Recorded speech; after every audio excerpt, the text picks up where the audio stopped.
La idea de un proyecto educativo nacional es una idea que surge hace casi 20 años, justamente a partir de la transición democrática del año 2001, en el sentido de tener un horizonte común que oriente la política educativa peruana para que no hayan bandazos en cada una de las gestiones y gobiernos, sino que haya continuidad, sostenibilidad, que haya algunas líneas maestras que debiéramos tener.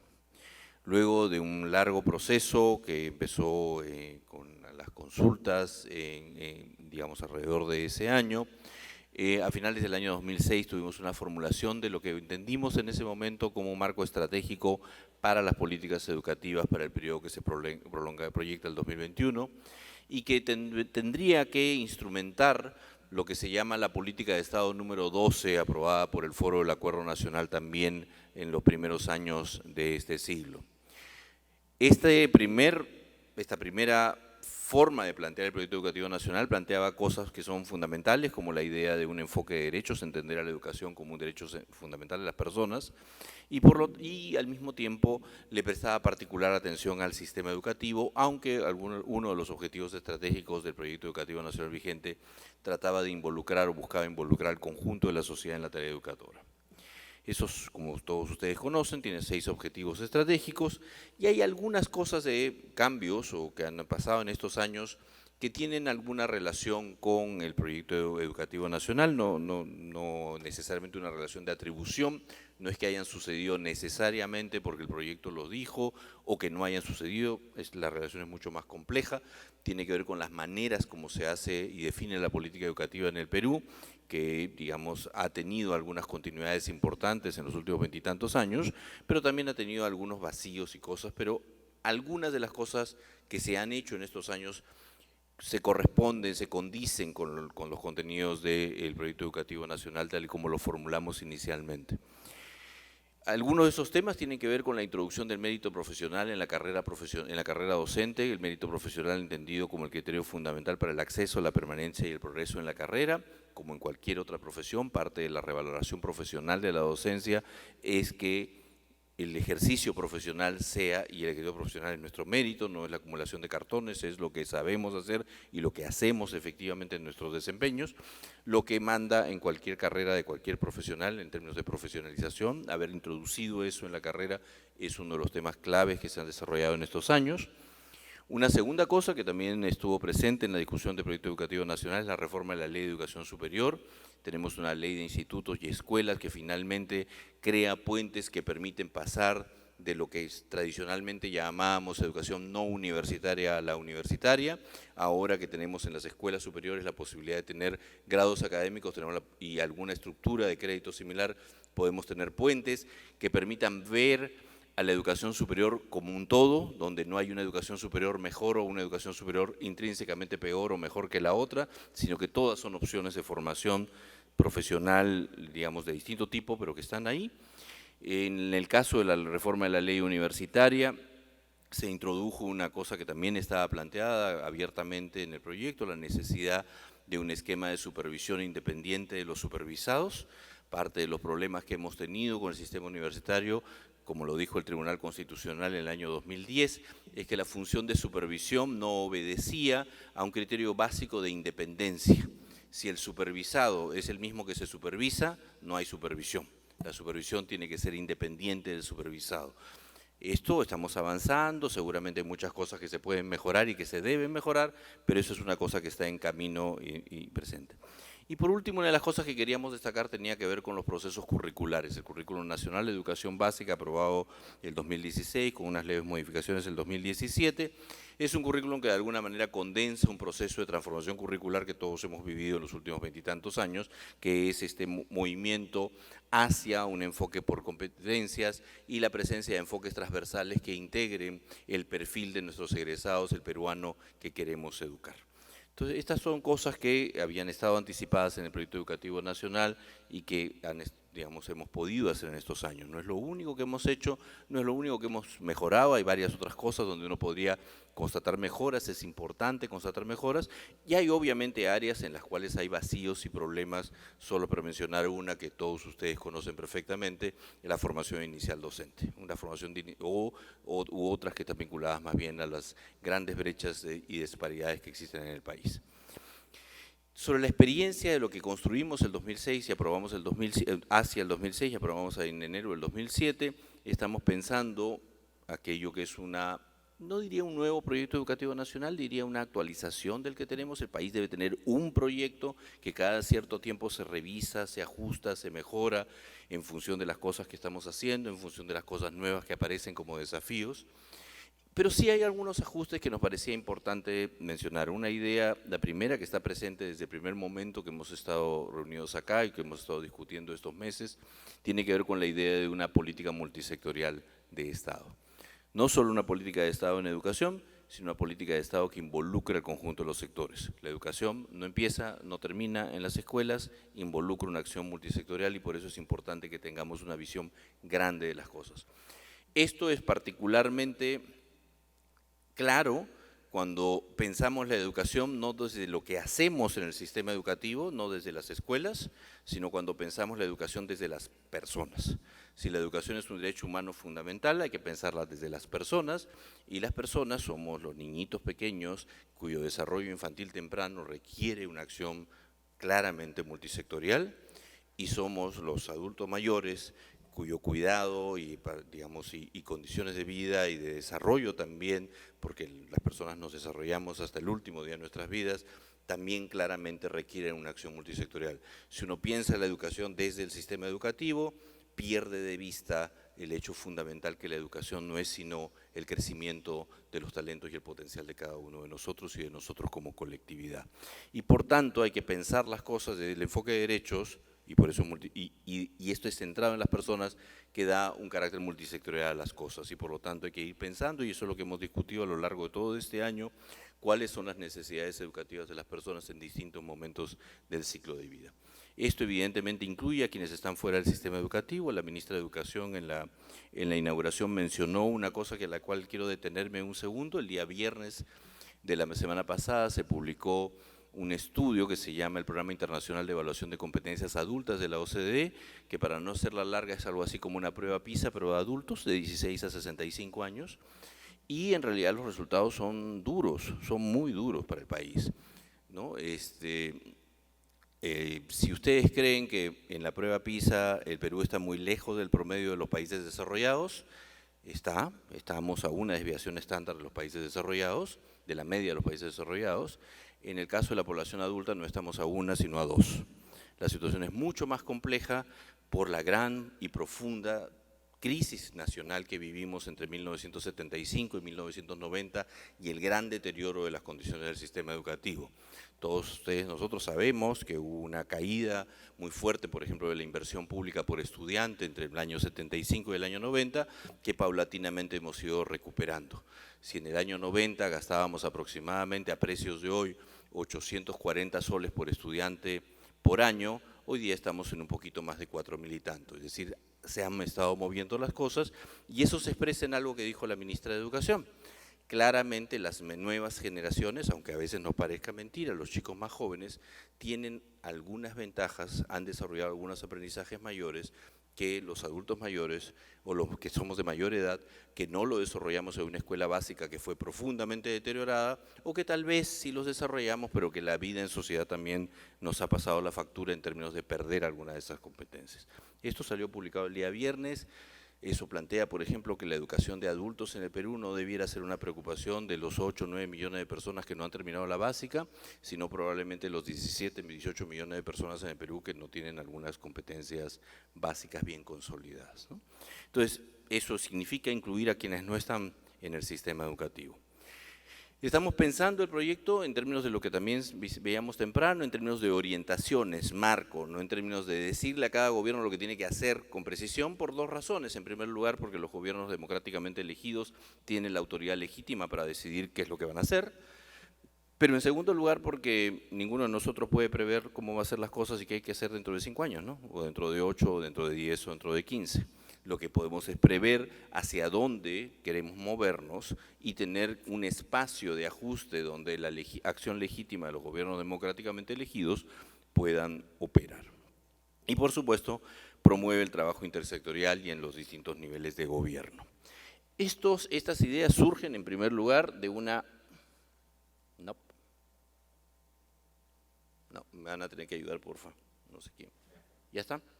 De una evaluación del proyecto educativo nacional vigente. Ustedes están recibiendo en sus sillas este volumen. Este volumen tiene un resumen. El resumen estuvo distribuido en los encuentros previos que tuvimos a nivel macrorregional en los meses pasados. Y hay varias cosas que hay que destacar. Esto obviamente no voy a hacer un resumen de estas 150 páginas a hoy, sería injusto, pero sí hay algunas ideas que podemos destacar. En primer lugar, la vigencia de los enfoques, la vigencia de lo que hemos estado discutiendo temprano en el panel anterior, acerca de una formación humanista, una formación grande, una formación que no sobreenfatice 2 áreas instrumentales o 3 áreas instrumentales del currículum, sino que piense en la integralidad de la formación de las personas, porque es con eso con lo que se construye ciudadanía. La idea de la construcción de ciudadanía es esencial para la afirmación del país frente a los desafíos de desarrollo institucional que tenemos y eso significa consolidar en las personas principios y valores democráticos básicos que lamentablemente no están bien consolidados en el país. Segundo, lo que se deriva de un enfoque de derechos inmediatamente es la importancia de sostener la equidad y la inclusión como ejes centrales de la propuesta educativa. Si es un derecho para todos, es universal. Si no es derecho para todos, entonces no es derecho, es la ventaja de algunos y la desventaja de otros. Eso en primer lugar. Y en segundo lugar, esto solo se construye sobre el encuentro entre los diversos. Las distintas formas de segregación escolar que existen atentan contra las posibilidades de cohesión y las posibilidades de inclusión y las posibilidades de avanzar en muchos terrenos. Tercero, el proyecto educativo nacional tiene un valor como orientación estratégica, como marco hacia donde nos queremos mover, y en ese sentido es muy importante que exista un espacio institucional como el Consejo Nacional de Educación que le dé seguimiento, que haga una función como de custodia de qué está pasando con eso y pueda pronunciarse, opinar y decir esto está moviéndose, acá estamos bien, acá hay que ajustar o lo que fuera. Por supuesto, hay un conjunto grande de metas pendientes y avances dispares con relación a los diferentes objetivos. Ya mencioné el tema de la formación inicial docente, puedo perfectamente mencionar una larguísima lista de disparidades y problemas de los problemas que en los aprendizajes, en la tasa de conclusión, en la tasa de conclusión oportuna, en el abandono de la educación secundaria asociado al embarazo adolescente. Hay larguísima lista de pendientes que podríamos mencionar, solo los menciono, lo dejo así en general. Y una preocupación que ha salido recurrentemente en toda la discusión es este carácter no vinculante del proyecto educativo nacional, ¿no? Está ahí, es un documento de referencia, si quieren hacerle caso, le hacen caso, si no, no. ¿Cómo hacemos para que eso cambie? Y ahí hay 2 cosas que son importantes para que eso cambie. Hay cosas que tienen que ver con el plano formal y hay cosas que no son del plano formal. Las más importantes son las segundas, las que no están en el plano formal. Es nuestra perseverancia, es nuestra acción, es nuestra insistencia, es nuestra exigencia de que las cosas se hagan de una determinada manera. Pero en el plano formal hay algunas cosas que hacer, que ya también las mencionó la ministra temprano. Hemos estado en el último año 3 veces en Consejo de Ministros, en 2 de esas 3 ocasiones hemos discutido más o menos con algún detalle este problema, de cómo, y esta es una cosa que le hemos discutido también con CEPLAN, cómo incorporar el proyecto educativo nacional en lo que se llama el Sistema Nacional de Planificación. Y esto significa lo que señaló la ministra temprano, la posibilidad de aprobarlo como un decreto supremo refrendado por todo el Consejo de Ministros, en primer lugar, y que eso se incorpore en el Sistema Nacional de Planificación como esta política multisectorial del Estado, donde las políticas sectoriales tienen que alinearse. Siempre puede pasar que eso se haga ritualmente y no sea muy sustantivo, pero hay que avanzar también en ese plano formal, y ese plano formal tiene que ver con esa estructura.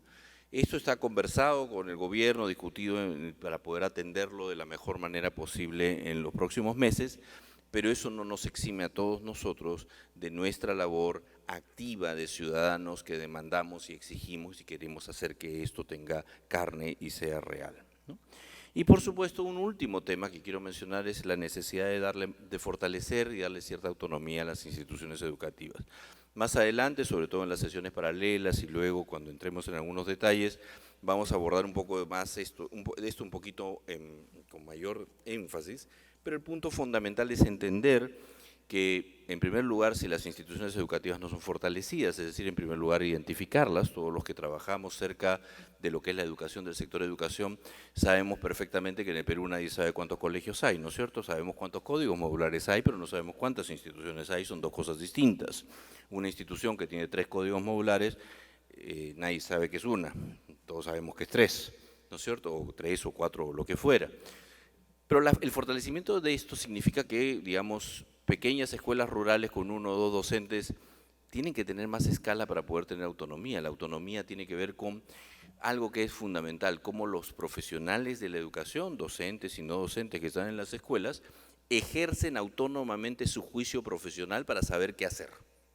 Es decir, no solo tiene que ver con que el ministerio deje mandar instrucciones de detalle acerca de que en el minuto 43 de la clase tienen que estornudar, ¿ya? Sino tiene que ver fundamentalmente con el espacio para ese ejercicio profesional. Y eso significa que, en primer lugar, haya colegiado de docentes. Si yo estoy aislado, no hay colegiado, 1. 2, que tenga espacios para trabajar, salas de profesores, que casi no construimos en los locales escolares hace como 30 años, salvo en algunos proyectos especiales. Y una tercera cosa que no hay que olvidarnos, tiempo. Si el profesor llega a las 8 de la mañana, termina a la 1 de la tarde y se va, ¿a qué hora se sienta con sus colegas a ejercer autónomamente su juicio profesional? Tenemos que convertir la docencia, al menos en una buena fracción, en una ocupación de tiempo completo, que hoy día no lo es, por distintas razones que podemos discutir, pero sobre todo en las zonas urbanas, los profesores terminan su jornada, van a su segundo empleo en otro lugar y por lo tanto es materialmente imposible que haya, salvo los espacios de planificación que se prevén en el verano, que haya espacios reales en los cuales se pueda ejercer autonomía y juicio profesional, ¿no? Entonces, eso tiene que ver con el tema de ¿por qué darle autonomía a las escuelas? Porque en realidad un equipo, un colegiado profesional sólido puede adaptar la experiencia educativa a las necesidades de cada una de las personas y del contexto local. Eso nunca se puede hacer centralizadamente, ¿no es cierto? Porque ahí es donde se liberan las fuerzas creativas de las personas para que haya innovación, para que haya experimentación, para que hagan cosas. Hoy día todos nosotros participamos en muchas instancias en las cuales vemos concursos de innovación y buenas prácticas y muchas veces, lamentablemente, muchas de esas buenas prácticas y muchas de esas innovaciones son posibles en los márgenes que deja la norma y a veces no tan en los márgenes, sino empujándola un poquito, y a veces, porque la UGEL está bastante lejos, se puede hacer, si no, no se podría hacer. No son palabras mías, son palabras de personas que nos han dicho eso en más de una ocasión, y entonces ahí hay un problema.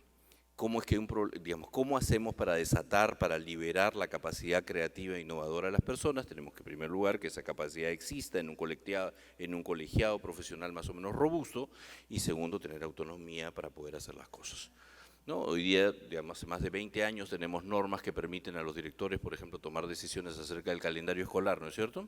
Ya traten alguno de ustedes empezar el año escolar en septiembre a ver si las normas de contratación les permiten tener profesores en septiembre. No, no pueden, ¿no? Entonces, ¿para qué tenemos normas que permiten que uno cambie el calendario?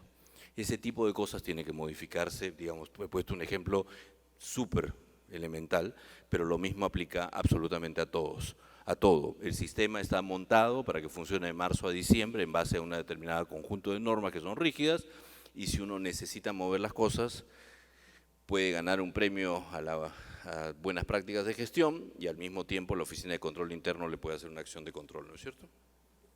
Digamos, se hacen acreedores a una observación por parte de Contraloría. Hallazgos creo que le llaman, ¿no? Ok. Siguiente, por favor.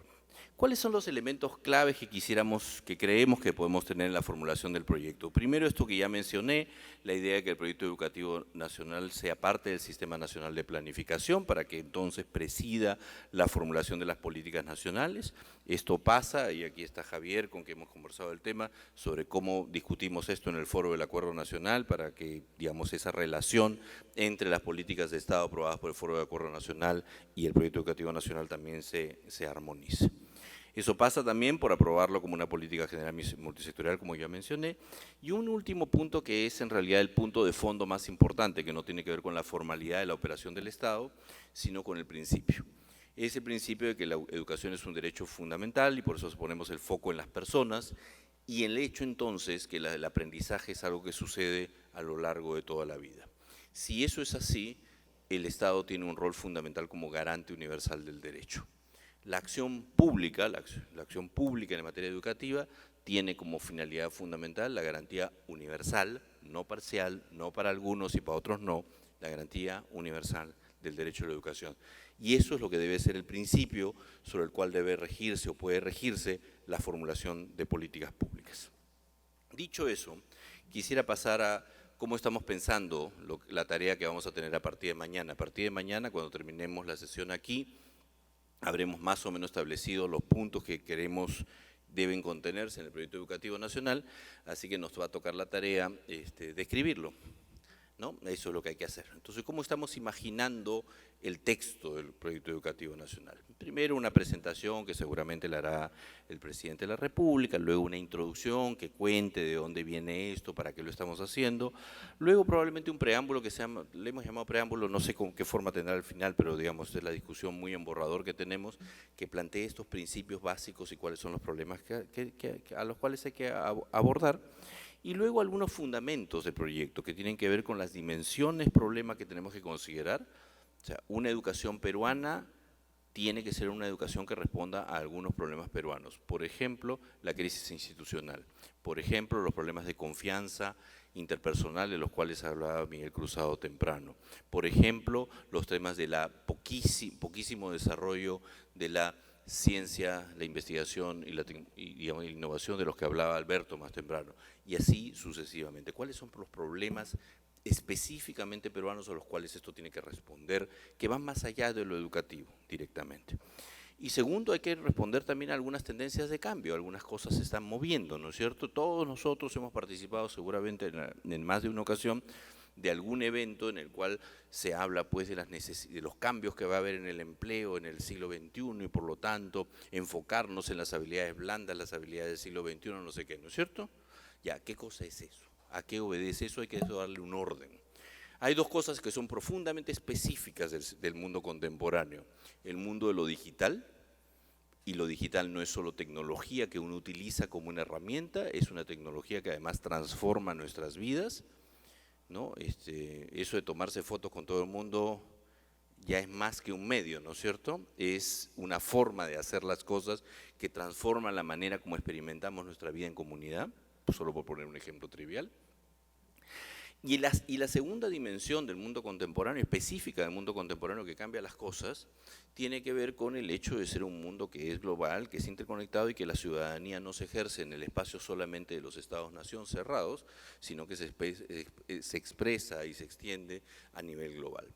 En adición a esas dos cosas que son propias del siglo XXI, hay un montón de otras cosas que nos preocupan. Nos preocupa que las personas sean flexibles, que puedan crear sus propias cosas, que sean emprendedores, que hagan cosas por su propia cuenta. Emprendedor no quiero darle una connotación empresarial, quiero decir puede ser, lo que quiero decir es que tomen sus propias iniciativas y hagan sus propias cosas, que sean capaces de reflexionar críticamente sobre sí mismos y sobre el mundo, que sean curiosos, que sean indagadores. Ahora, nada de eso del siglo XXI, ¿no? Todo eso ya lo escribió Aristóteles hace bastante rato, ¿no? Mucho de eso que rollo de habilidades blandas, y ustedes lo pueden leer completito, bien bonito, bien explicadito en la Ética Nicómaco de Aristóteles, ¿ya? Todo el rollo, salvo lo digital y salvo lo global, todas esas cosas son lo que Carmen McEvoy decía hace un rato. ¿A qué hora nos olvidamos que eso ya sabíamos? ¿No? Son cosas que son fundamentales además en el pensamiento pedagógico. Lo van a leer en Comenius, lo van a leer en John Dewey, lo van a leer donde quieran Montessori, lo van a leer donde quieran, ¿no? ¿A qué hora nos olvidamos y empezamos a pensar esta tontería de que la educación es puntajes de una prueba externalizada de 2 materias en las cuales se mira este pedacito de cada una? O sea, no es educación.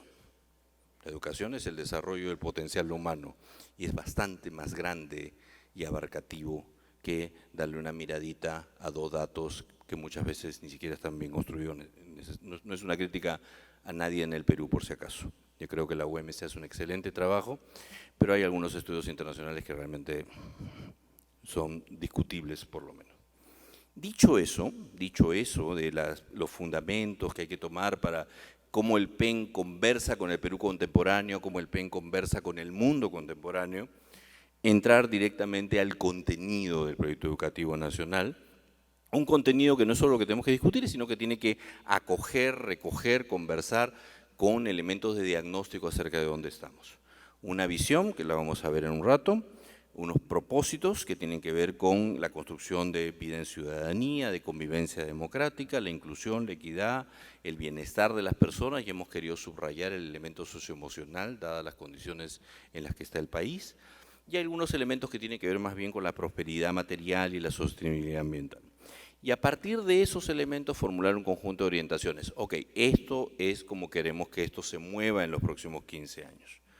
Y luego de eso no lo vamos a discutir hoy, el recuadro marca las cosas que vamos a discutir hoy y mañana, y luego de eso vamos a tener una sección que diga algo así como cómo actuar para lograr los propósitos, es decir, cuáles deben ser las prioridades que debemos poner mañana, no dentro de 10 años, porque dentro de 10 años ninguno de nosotros puede imaginar cuáles son las prioridades, o puede imaginar, pero probablemente no acierte, cuáles son las prioridades por lo menos para los próximos 5 años, cuáles son los mecanismos para el seguimiento y evaluación del PEN, y también por ahí, eso no está en ese índice que estamos poniendo ahí, tenemos la intención de hacer una especie de versiones cortitas, chiquitas, dirigidas a actores específicos.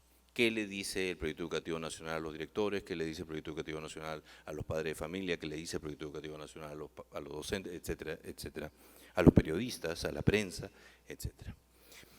Dicho eso, la formulación entonces tiene que ver con, la siguiente por favor, listo, tener una visión de la educación al año 2036, que es el horizonte temporal que nos estamos planteando, cómo imaginamos a las personas en el Perú en el año 2036 y por lo tanto cuál es la educación que han experimentado, que han vivido, y por lo tanto preguntarse cuál es el tipo de experiencias educativas que son necesarias a las cuales queremos aspirar. A fin de cuentas, toda esta idea de que haya ciudadanía, de que haya libertad, justicia, responsabilidad, todas estas cosas se traducen finalmente en cómo deben ser nuestras experiencias educativas, cómo aprendemos, dentro de la escuela, fuera de la escuela. Entonces, tenemos que pensar en eso. Si queremos crear para una educación para un país, por ejemplo, culturalmente diverso, como casi todos los países del mundo, tenemos que tener espacios de valoración de esa diversidad.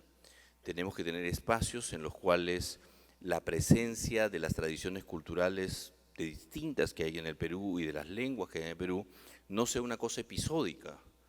A mí me tocó estar en el macrorregional que hicimos en Huancavelica. Y una de las cosas que yo quisiera como sueño del PEN es que de acá a 15 años, cuando hagamos otro macrorregional en Huancavelica o en el Cusco, en Abancay, sea bilingüe, ¿no? ¿Cómo construimos eso si no tenemos un nivel de exposición de las personas al bilingüismo? Esa es la forma como se construye. Yo trabajé 11 años como funcionario en la UNESCO, los últimos 5 los trabajé en una maravillosa ciudad llamada Montreal, en Canadá. En mi oficina éramos 100 personas, las 100 personas veníamos de 50 orígenes nacionales distintos, lo cual era muy divertido porque las reuniones en la oficina eran normalmente bilingües, en inglés-francés, pero por ahí los latinos a veces así empujábamos un poquito y metíamos algo en castellano, porque para eso estábamos, ¿no es cierto? Y, por ejemplo, todas mis conversaciones con mi jefe, que era holandés, eran en castellano de Lima. El hombre es casado con una mujer peruana, su esposa peruana, él habla castellano de Lima, ¿no? Eso es lo que quisiéramos tener, ¿no? Algo así como eso, que nos podamos mover libremente, sin restricciones, y que no sea una cosa adicional o una curiosidad para algún momento de alguna celebración, sino que sea parte de la vida corriente de todos nosotros, ¿no? Así como cuando ustedes, no sé si hoy o mañana u otro día, van a ir a comer alguna cosa rica, esas que hay aquí en Lima, van a pedirse en algún restaurante un cheesecake de Sauco, se van a dar cuenta que están usando, no están diciendo torta de queso en castellano, están diciendo cheesecake, y no están diciendo grosellas negras y no están diciendo Sauco, ¿no? En una sola frase están usando 3 lenguas sin darse cuenta. Ya, eso. ese nivel de naturalidad de la interculturalidad es al que debemos aspirar. Y eso solo se construye con experiencias educativas donde las distintas tradiciones y componentes culturales del Perú y del mundo estén presentes. Si no, no lo logramos hacer. Dicho para la cultura, vale para otras cosas. Queremos respetar a las personas en función, independientemente de lo que piensen sobre el tema A, B o C. Y las ideas A, B o C tienen que estar presentes en la escuela. No podemos segregar en función del origen socioeconómico de las personas, no podemos segregar en función del credo de las personas, no podemos segregar en función de la orientación sexual de las personas, etcétera, sino cómo construimos ese mundo ciudadano que queremos, y es exactamente el mismo razonamiento que se aplica con el caso de las lenguas. Para llegar a esa visión, para llegar a ese tipo de experiencias educativas necesitamos fijarnos, priorizar algunas cosas. La Ley General de Educación, digamos, tiene en detalle cuáles son las finalidades de la educación peruana. Nosotros queremos ver cuáles son las cosas en las cuales queremos enfatizar los próximos 15 años, tomando en cuenta a dónde debemos apuntar, qué propósitos queremos proponer como proyecto educativo para alcanzar esa visión. Y para alimentar esa visión y para lograr alcanzar esos propósitos, un conjunto de orientaciones estratégicas que más o menos las estamos organizando en función de algunas cosas que tienen que ver con quiénes actúan sobre la operación del sistema, qué es lo que hay que hacer, y segundo, cómo nos organizamos, es decir, qué características tiene que tener el arreglo institucional que llamamos sistemas educativos para esto. Siguiente, por favor. Bueno, y eso es lo que hemos estado discutiendo en los últimos meses, a lo largo de todo el último año, con ustedes en las jornadas por la educación, en los espacios de diálogo, los encuentros macrorregionales, y de las cosas que ustedes han dicho, estos son algún resumen de las modificaciones a la visión, no las voy a leer todas, pero todos ustedes las recordarán de los espacios de los macrorregionales en los cuales han participado, como en cada una de ellas la visión que habíamos propuesto en borrador se le pidió que tenga ciertos énfasis, ciertas modificaciones, ciertos ajustes. A partir de eso, entonces, les vamos a plantear algo que trate de hacer una cosa que es medio complicada. ¿Cómo atendemos todo esto sin hacer un texto de 15 páginas?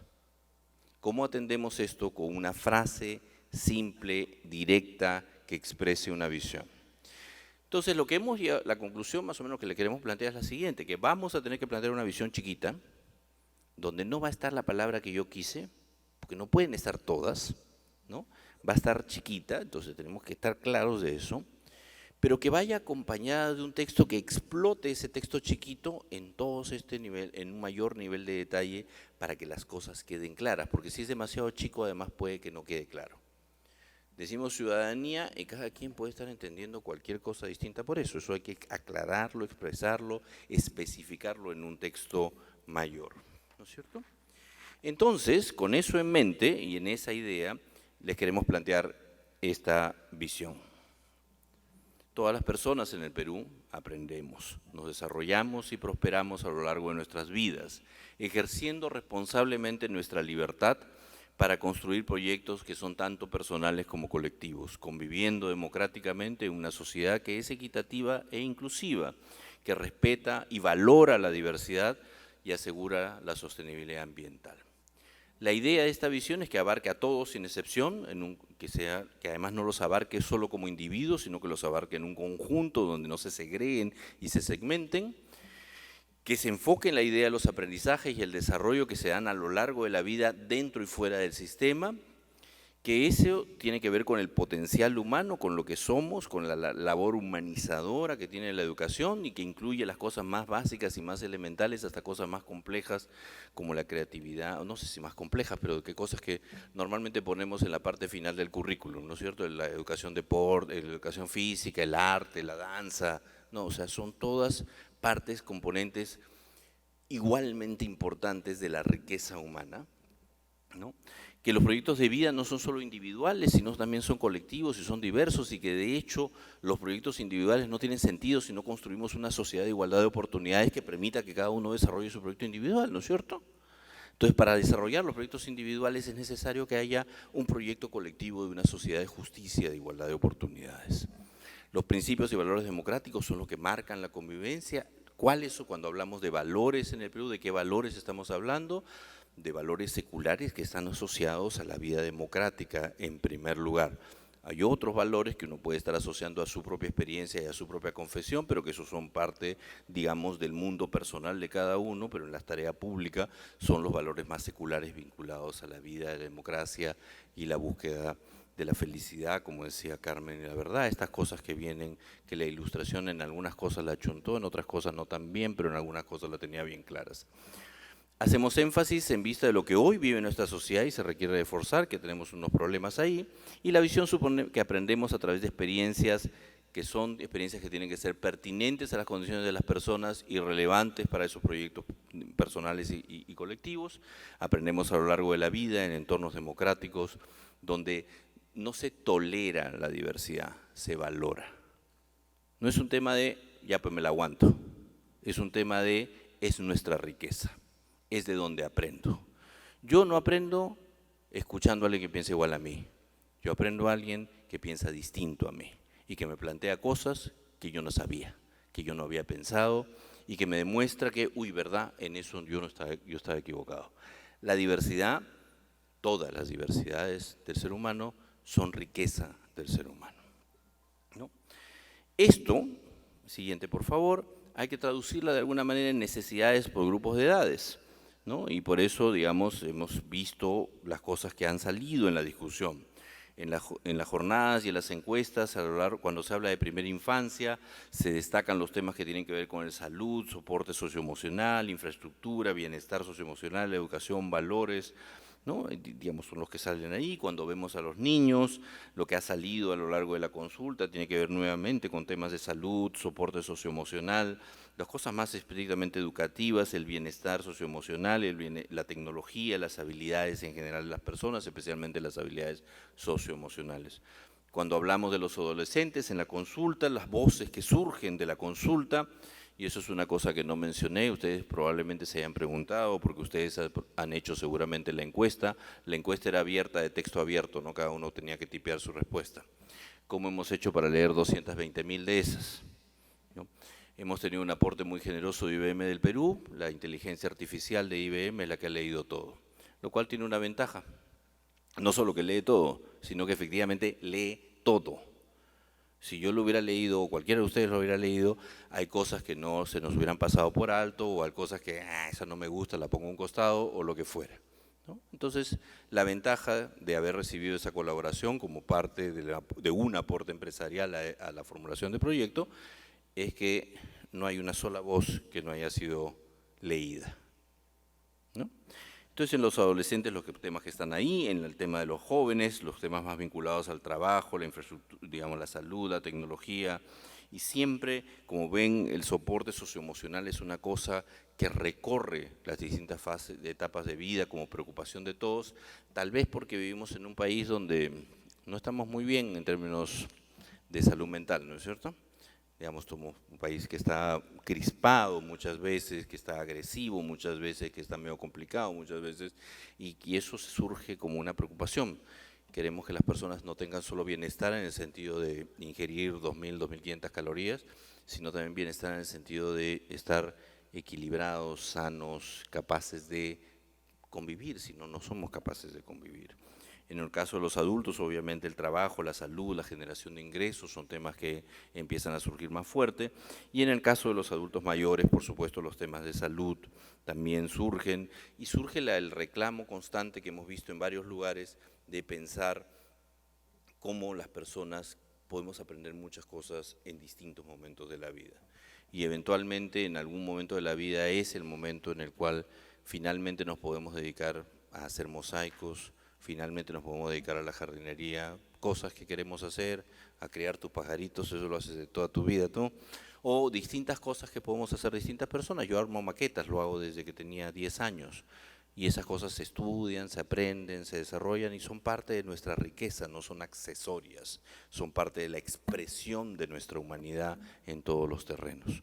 Y eso en el caso de los adultos mayores es fundamental, además, por su vínculo con otros aspectos de la salud de las personas, ¿no? Dicho todo esto, entonces, queríamos plantearles algunas cosas que tienen que ver con las orientaciones o los propósitos, primero, hacia dónde vamos. La idea de vida en ciudadanía. La educación peruana contribuye a que personas convivamos de manera libre, en una sociedad libre y justa, en un Estado de Derecho, con sólidas instituciones que garanticen la igualdad ante la ley.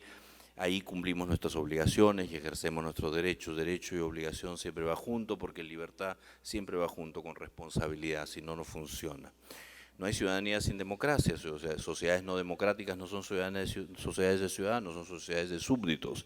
El ciudadano es la persona, el miembro de la comunidad política que es como colectividad soberana y decide y se autogobierna, el fundamento de la democracia.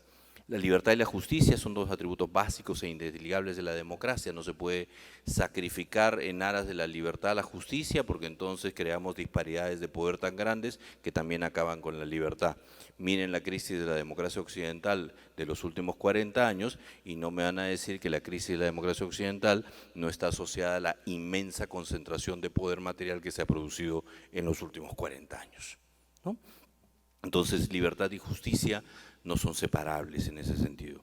La ciudadanía es una condición de todas las personas, aun cuando la mayoría de algunos derechos se encuentren suspendidos. Los niños no es que no sean ciudadanos, es que sus derechos los tiene, pero no los puede ejercer, están en suspenso hasta que los pueda ejercer, por ejemplo, el derecho al voto, ¿no? La democracia es también un acto de participación, de preocuparnos por los asuntos que nos competen a todos y participar de ellos, tratando de resolver los conflictos, porque los conflictos existen, los disensos existen, no aspiramos a una sociedad donde todos piensen igual, eso es profundamente, digamos, aburrido para empezar, pero en el fondo profundamente autoritario.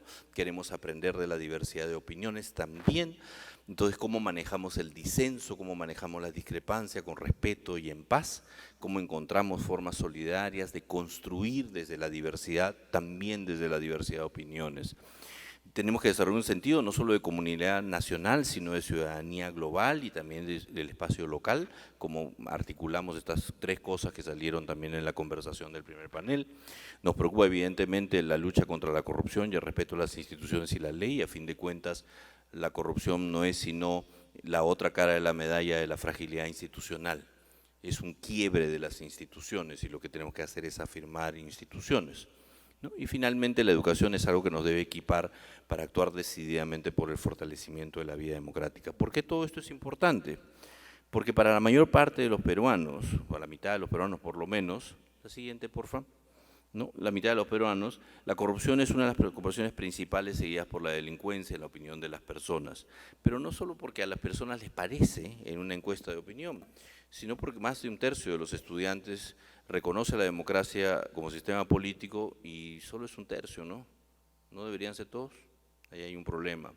Y solo un 8% de nuestros estudiantes es capaz de justificar y evaluar posiciones políticas o leyes en función de principios democráticos. Esto viene de un estudio que se desarrolló hace 3 años en el país.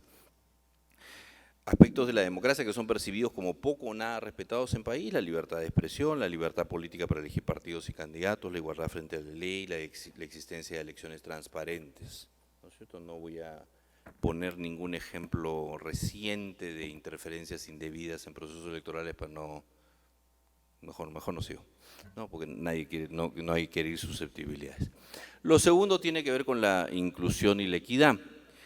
La educación peruana propicia que las personas convivamos entre todos, no separados, sino no aprendemos a valorar la diversidad, reconocemos, la valoramos y la incluimos en nuestro proceso de vida permanentemente, eliminando toda forma de discriminación, garantizando igualdad de oportunidades de aprendizaje y desarrollo, y para esto hay que priorizar la atención preferencial a algunas poblaciones que actualmente se encuentran en situaciones de mayor vulnerabilidad. Las experiencias, por tanto, deben darse en espacios donde exista diversidad de todo tipo, no solo, digamos, si ustedes miran nuevamente, a mí no me gusta mucho la prueba PISA, pero hay unas cosas interesantes. Por ejemplo, la prueba PISA tiene dentro de las cosas que se hacen para ver los resultados, tiene un índice de segregación escolar, de cuán homogénea es la escuela en términos socioeconómicos.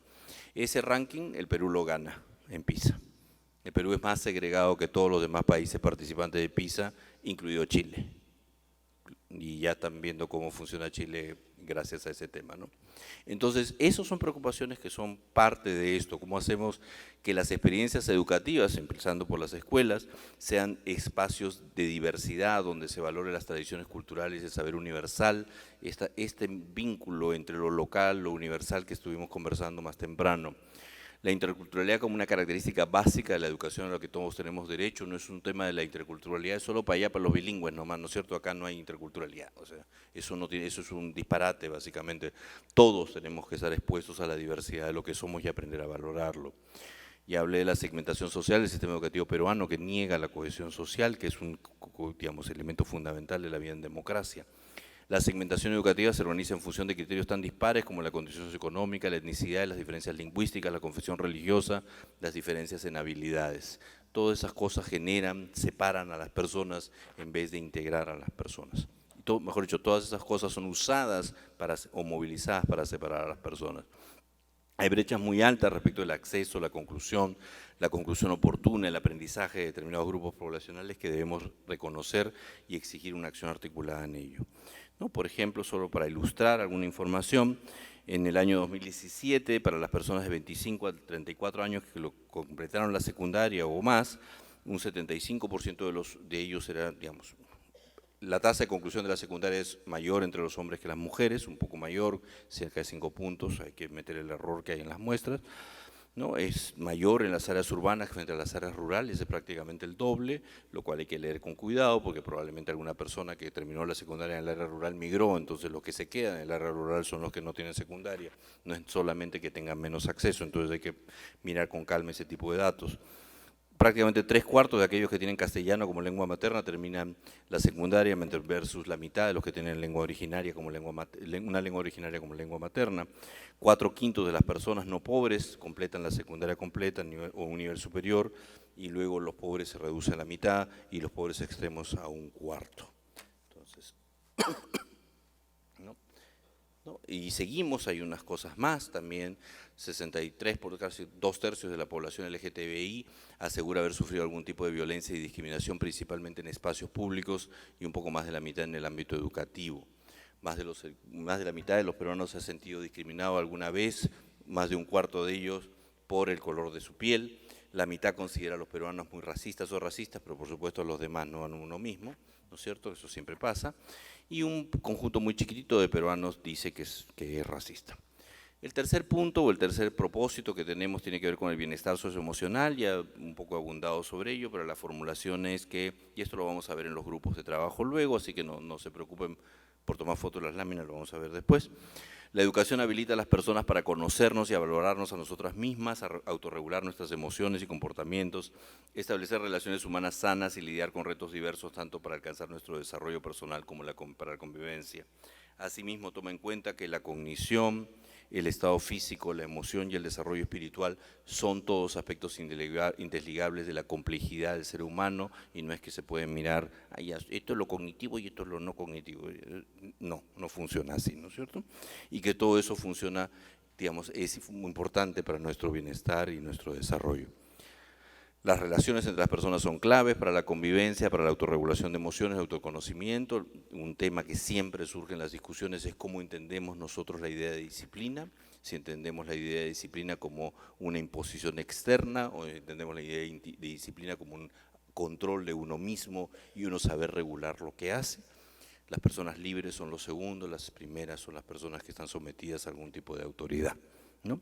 La autonomía, por tanto, es un valor fundamental para el ejercicio de la libertad. Los valores democráticos pasan por su internalización crítica y no en la imposición externa, que es lo que acabo de decir sobre la autonomía, ¿no? La autonomía se construye mediante la formación de la identidad, la seguridad personal y la reflexión.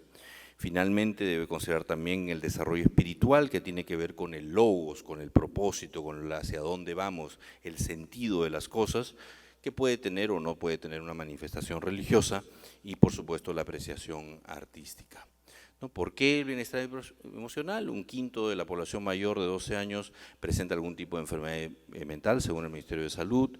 Casi 2/3 de las mujeres han sido víctimas de violencia alguna por parte de su esposo o pareja, un número no muy distinto de violencia psicológica, 1/3 de violencia física y además casi 1/10, 1 de cada 10 de violencia sexual.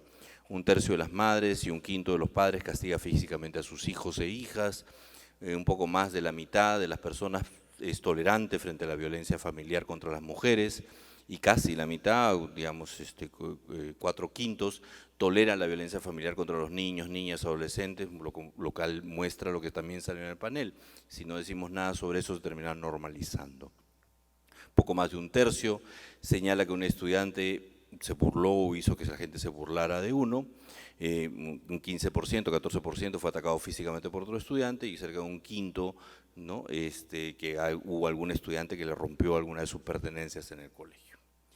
El cuarto punto, el cuarto propósito tenía que ver con la prosperidad, la productividad y la sostenibilidad. La idea es que la educación habilite a las personas a desempeñarnos productivamente y a desarrollarnos actividades alineadas con nuestras aspiraciones, que generen y aprovechemos creativa, sostenible y responsablemente los recursos que existen, los sociales, culturales, naturales, económicos. Con ello logramos el bienestar material tanto propio como colectivo. La educación favorece y se nutre de la investigación, la innovación y el desarrollo para potenciar las oportunidades de crecimiento y prosperidad nacional. La educación es eso, habilita a las personas a ser productivas a partir de la incorporación de saberes que corresponden al contexto, cosas que tienen que ver con los desafíos que observamos como tendencias y demandas futuras en el ámbito laboral y las nuevas condiciones en las que desarrollan las actividades económico-productivas. Las actividades que desempeñamos pueden ser autogeneradas, emprendimientos propios, recurseos en algunos casos, o basarse en el empleo dependiente. La mayor parte de las personas en el Perú no tienen un empleo dependiente, tienen una actividad, digamos, autogenerada. Las actividades económico-productivas deben desarrollarse en armonía con el ambiente y dentro del marco legal establecido por la comunidad nacional a través de su institucionalidad estatal. Y el bienestar material también necesita considerar la indagación, la innovación y la adopción y transferencia de mejoras tecnológicas, que es un tema en el cual el país de verdad tiene problemas. Muchas veces, vamos a ver un par de datos aquí, ¿no? 43% de los empleadores les cuesta encontrar a los trabajadores con las habilidades que requiere, lo cual es un problema en dos sentidos, digamos, es mucho, que no se puede encontrar lo que necesita, y por otro lado, más de la mitad sí los encuentra, y si los peruanos están, digamos, débilmente formados, ¿cómo así los encuentran? Porque muchas de nuestras empresas desarrollan actividades de bajísima productividad, lo cual también es un problema, ¿no? Para picar piedras no se necesita mucha habilidad, para transformar esas piedras en joyería sí se necesitan otras habilidades. Entonces acá este es un problema doble, por un lado, de que los empleadores no encuentran los trabajadores que necesitan, pero también que sí los encuentran porque hacen cosas que la verdad no son muy complicadas y que no ayudan al desarrollo del país. 17% considera que la fuerza laboral carece de habilidades técnicas que se necesitan y nuestra formación técnica, empezando por la secundaria, hace ya bastantes años que también ha tenido algunos baches, ¿no? El empleo adecuado en el país es un poquito más de la mitad, alrededor de la mitad. El subempleo de alguna forma, porque hay distintas formas de subempleo, es también muy alto, y el desempleo no es muy alto en el Perú porque en realidad nadie se puede dar el lujo de estar desempleado, ¿no es cierto? En países donde hay seguro de desempleo, la gente se puede dar el lujo de estar desempleado, en el Perú no, uno tiene que inventárselo, ¿no? Entonces, por eso es que el desempleo en el Perú en general nunca es muy alto. Cerca de 3/4 de las personas que tienen algún empleo o ocupación tienen un empleo que se considera informal. Y esto es un dato lamentablemente constante a lo largo de los últimos 30, 40 años, entonces uno se puede preguntar legítimamente si el crecimiento económico de los últimos 20 fue tan bacán, ¿por qué no cambió esto? ¿Por qué el empleo sigue siendo tan precario? ¿No? Para no hablar del empleo precario precarizado por el mismo Estado, ¿no es cierto? El Estado permite dentro de su propia operación formas de empleo precario que no son permitidas en el sector privado. ¿O acaso en el sector privado existe el CAS? Y el CAS no es sino una forma de precarización del empleo, ¿no? Para el año pasado, 1/5 de la población del país se encontraba en situación de pobreza y la pobreza extrema sí había afectado a un porcentaje bastante más reducido, ¿no? Y por supuesto el gasto, y esto lo mencionó Alberto hace un rato, el gasto en investigación y desarrollo en el Perú como porcentaje del PIB, aunque como porcentaje del PIB realmente nunca es un buen indicador para nada, ha sido muy chiquitito, ¿no? Es muy chiquitito en el Perú. Entonces, con esto en mente, lo que queremos plantear es eso, una visión, 4 grandes propósitos que engloban esa visión y que nos permiten llegar, y entonces la pregunta es, ¿cuál es el cambio en las acciones de los actores, en lo que las personas hacemos, cuáles son los cambios que tenemos que impulsar en el plano de la acción de las personas, docentes, padres, cuidadores, etcétera, y cuál es el cambio en la estructura de organización del sistema educativo o cuáles son los cambios en la organización del sistema educativo que necesitamos. Y eso es lo que queríamos compartir con ustedes como visión y como propósitos del proyecto. Muchísimas gracias.